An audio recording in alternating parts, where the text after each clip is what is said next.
Today we're going to review major events regarding religion, race, gender, and ethnicity from the turn of the 20th century on.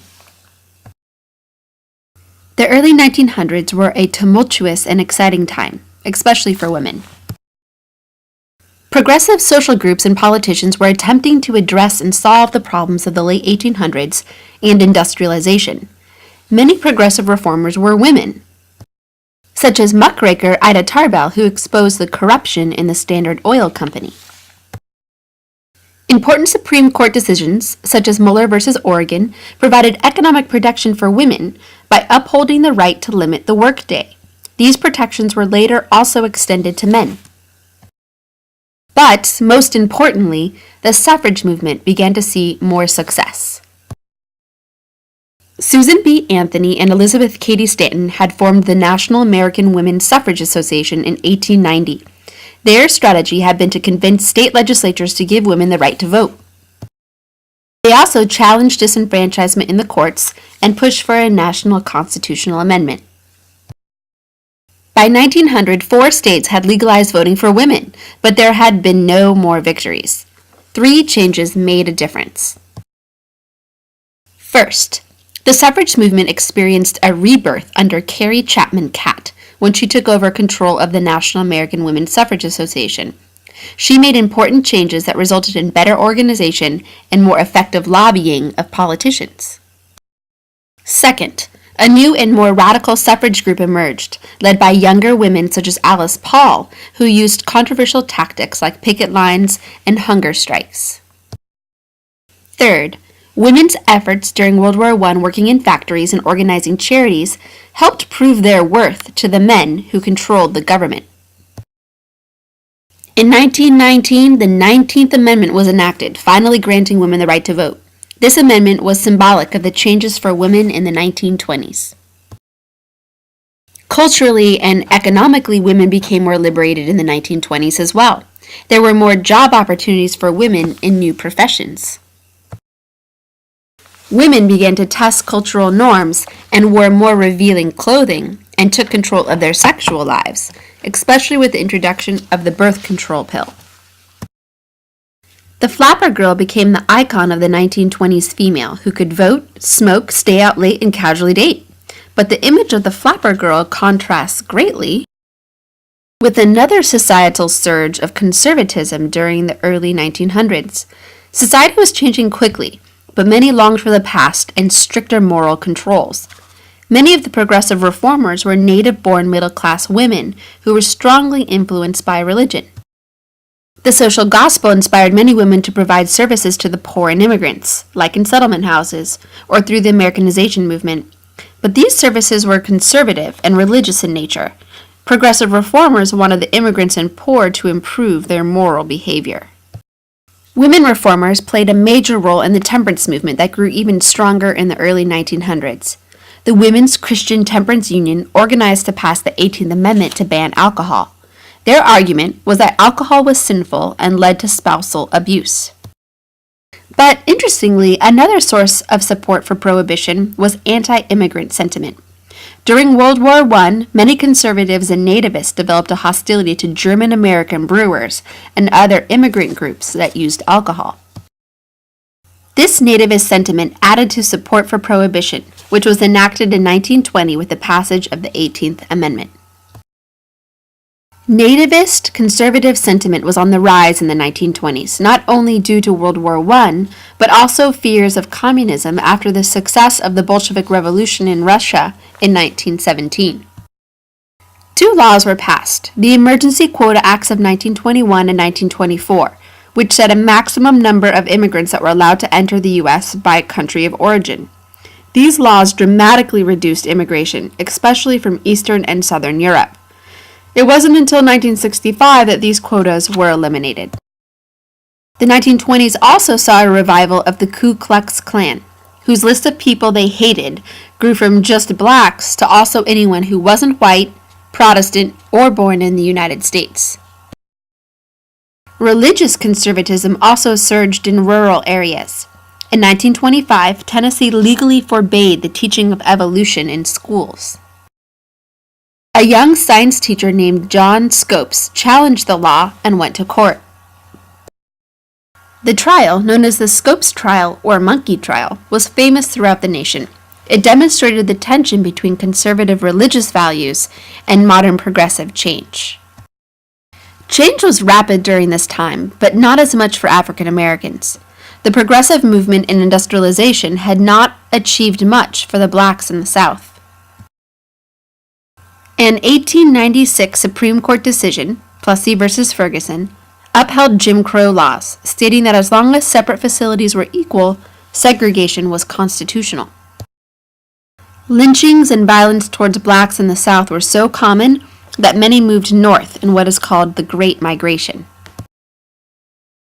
This movement was spurred by World War I, when many African Americans moved to urban industrial cities in the North to work in factories.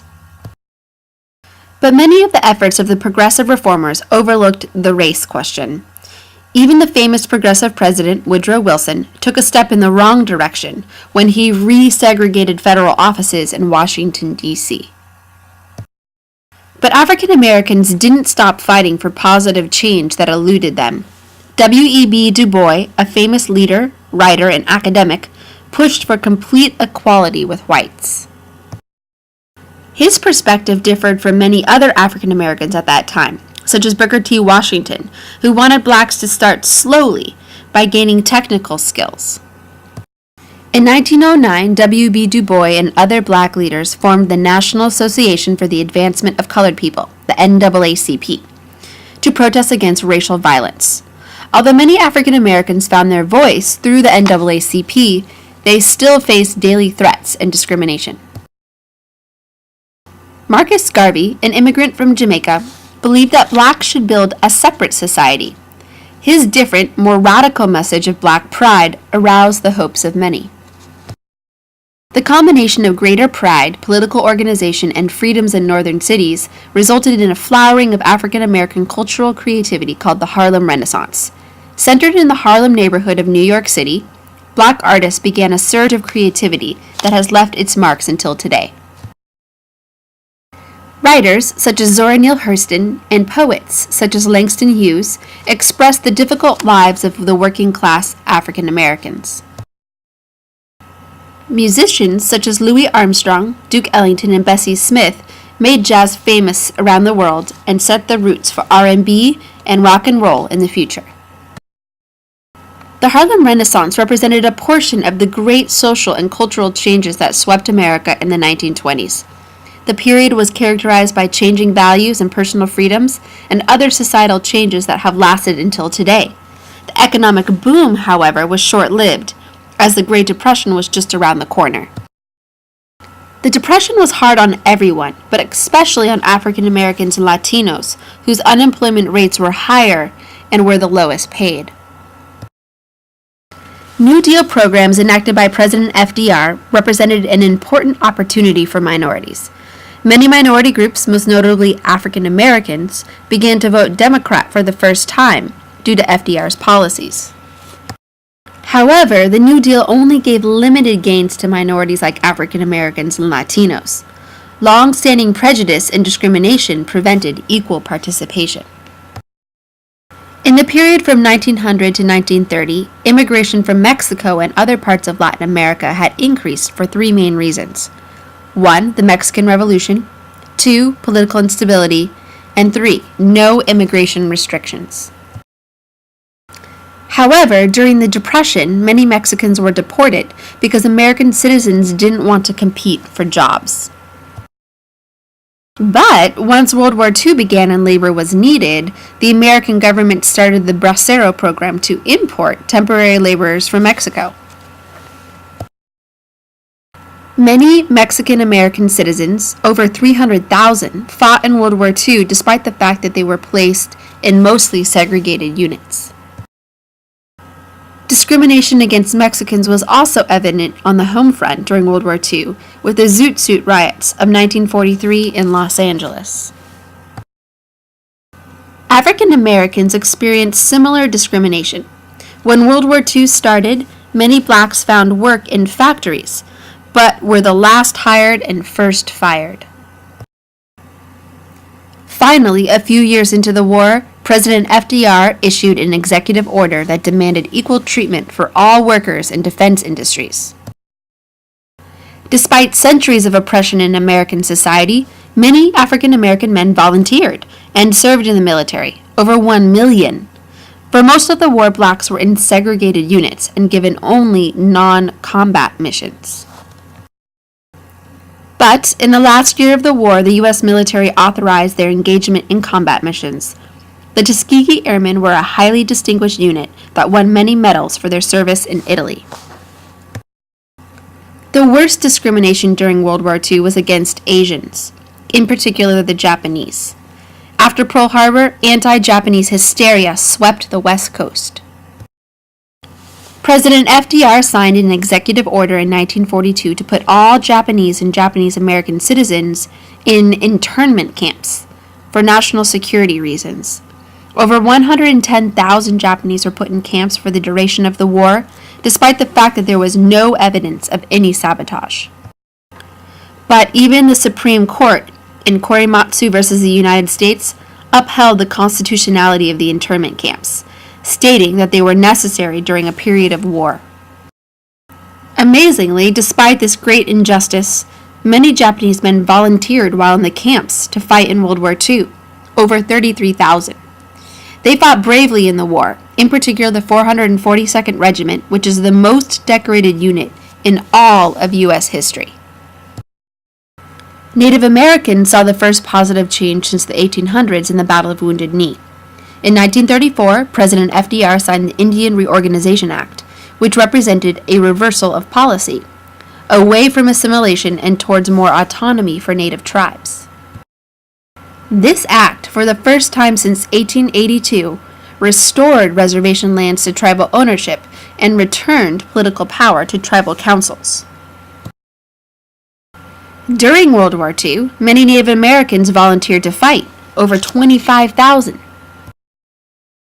The Navajo of the Southwest were instrumental in the Pacific theater of war as code talkers, using their language to transmit secret messages that the Japanese couldn't decode.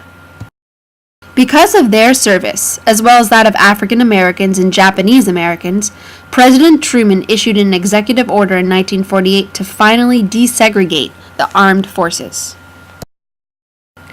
The war era also prompted change for women.